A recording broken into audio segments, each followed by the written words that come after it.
Selamat malam semuanya. Kami dari kelompok 16 Teknologi Pengolahan Sawit RA akan mempresentasikan materi dampak positif dan negatif produksi minyak sawit terhadap ekosistem dan kesejahteraan manusia.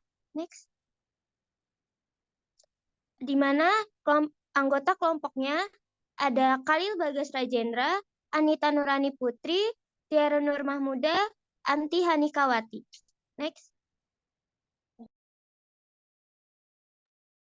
Budidaya kelapa sawit dan ekspansi terus meningkat karena adanya permintaan yang tinggi, sehingga menimbulkan banyak dampak negatif dan positif terhadap lingkungan dan kesejahteraan manusia. Hal ini melatar belakangi penelitian ini, sehingga penelitian ini bertujuan untuk menginventarisasi dampak langsung dan tidak langsung perdagangan minyak sawit terhadap manusia. Sebagian besar penelitian dilakukan di Indonesia dan Malaysia karena pada 2006 Indonesia menjadi produsen minyak sawit mentah terbesar di dunia. Inisiatif pengurangan dampak negatif dilakukan dengan peluncuran standar nasional baru di Indonesia dan Brazil dan moratorium sementara yang dilakukan pemerintah Indonesia dan Malaysia terhadap pemberian konsesi baru bagi perkebunan kelapa sawit di sektor primer hutan dan lahan gambut. Respon ini membuat Afrika dan beberapa wilayah Amerika Latin menjadi target baru perluasan perkebunan kelapa sawit di hutan primer. Namun, proyek ini terhenti karena meluasnya penentangan lokal, kampanye internasional, liputan media, dan beberapa laporan. Pada tahun 2013, pemerintah mengurangi masa sewa dari 99 tahun menjadi masa percobaan selama 3 tahun untuk lahan seluas 19.843 hektar. Kasus ini menunjukkan hambatan dalam pembangunan perkebunan kelapa sawit skala besar di Afrika.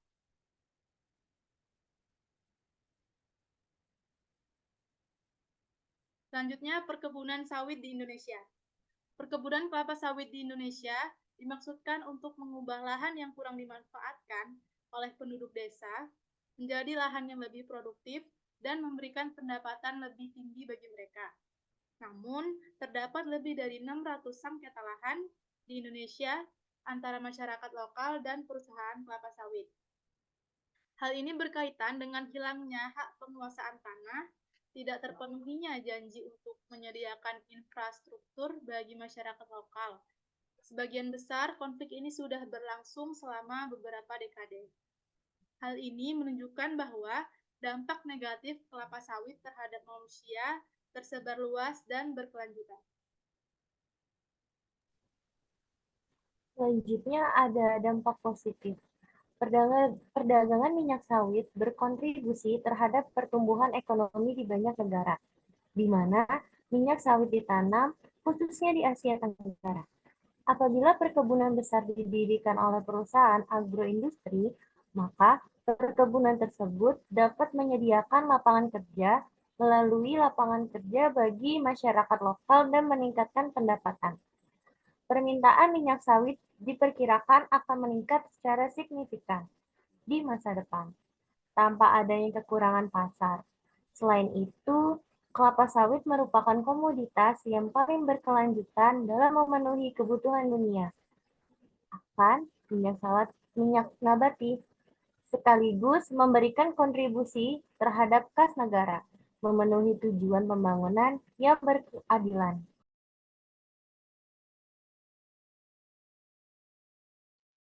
Selanjutnya adalah penyebab dampak negatif, di mana terdapat perdebatan luas mengenai kinerja sosial dan lingkungan hidup petani kecil versus perkebunan kelapa sawit agroindustri, di mana pada jurnal ini terdapat 57 makalah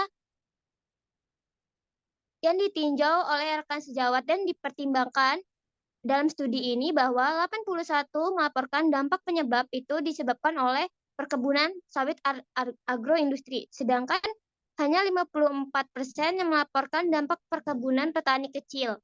Studi ini menunjukkan bahwa baik petani kecil maupun agroindustri mempunyai dampak negatif yang harus ditindaklanjuti, karena benar bahwa dampak tidak langsung terhadap petani kecil dan agroindustri itu serupa. Next.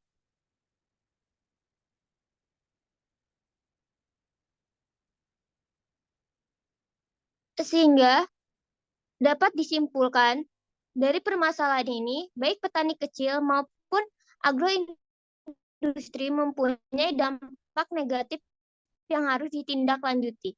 Next.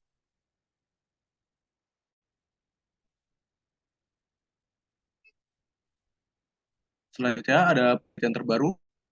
Meskipun pembukaan lahan baru menyebabkan erosi tanah, namun penelitian terbaru menunjukkan bahwa penggunaan sisa tanaman, lautan, dan buah mempunyai potensi besar untuk meningkatkan biota dan fungsi tanah, serta kesuburan tanah di perkebunan kelapa sawit. Oleh karena itu, beberapa dampak positif dan negatif dilaporkan di sini harus tafsirkan secara hati-hati karena bergantung pada konteks dan jenis perkebunan kelapa sawit serta indikator kesejahteraan tertentu yang dipertimbangkan. Dan juga banyak dampak negatif yang dapat dihindari atau diminimalkan melalui praktik baik yang disertakan dalam standar sertifikasi. Next. Selanjutnya ada langkah yang digunakan untuk mengurangi dampak lingkungan. Yang pertama adalah pemberian mulsa pada tandan buah kosong dan penanaman penutup tanah. Selanjutnya, yang kedua ada penghijauan produksi minyak sawit melalui penggunaan produk sampingan seperti biomasa untuk menghasilkan produk berbasis bio.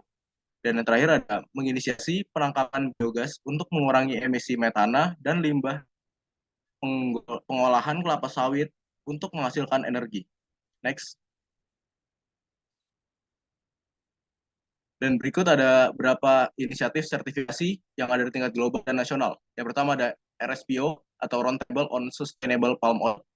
Kedua ada SPO dari Indonesia. Yang tiga ada MSPO dari Malaysia. Dan yang terakhir ada SPO dari European. Inisiatif sertifikasi ini terbukti memberikan hasil yang signifikan. Contohnya ada negara Kolombia, para produsen yang bersertifikat RSPO menghasilkan dampak lingkungan yang lebih rendah dibandingkan produsen yang tidak bersertifikat. Dan yang terakhir adalah kesimpulan.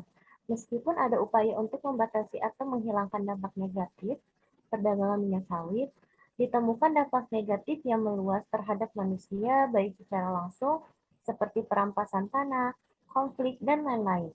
Perdagangan minyak sawit juga berdampak secara tidak langsung terhadap manusia, melalui berbagai jasa ekosistem. Meskipun demikian, pendirian perkebunan kelapa sawit mempunyai beberapa dampak positif, seperti peningkatan pendapatan dan penciptaan lapangan kerja, serta berpotensi berkontribusi pada beberapa tujuan pembangunan berkelanjutan. Beberapa inisiatif misalnya RSPO, ISPO, dan ESPO telah dilakukan untuk membatasi dampak negatif perdagangan minyak sawit melalui standar sertifikasi.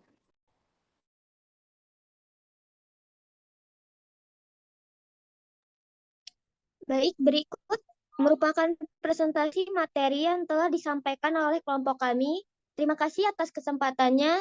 Semoga materi yang diberikan dapat bermanfaat.